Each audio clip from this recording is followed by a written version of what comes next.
Манай хамт олон өнөөдөр энд мод тарихаар бүгдээрээ ирсэн байна. 7 дахь жилдээ эндээ мод тарьж байгаа. Гол нь модоо стандартын дагуу тарих нь чухал. За дээрээс нь тарьсны дараах арчилгаа маш чухал байдаг.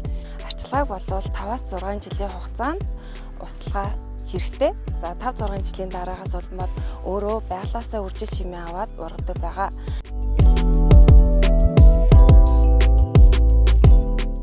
Мод тарих гэхээс илүүтэй тий тухайн модоо ургуулж, тухайн модоо амьдруулж, тухайн модоо юм яг орчинд нь дасгах ийм нөхцөлийг бол бүрдүүлэх шаардлагатай. За тэгээ энэ нөхцөл дээр бид нар хамгийн чухал зүйл бол услагааны систем байгаа даа. Услагааны системийн хэсгээр ирсэн байна.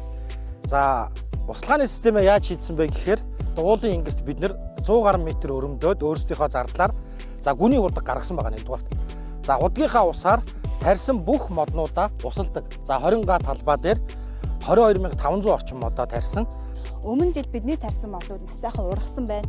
Тэгэхээр та бүхнийгээ бас мод тариараа гэж уриалж байна. Иргэн болгон, айл болгон, байгууллага хамт болгон болон мод тариараа гэж уриалж байна. За ингээд та бидний тарьсан мянган амиж зүйлэн ургаж байна. Ингээд тааж гисэн нэг амиг бүтээлчээр гар бие оролцоорой.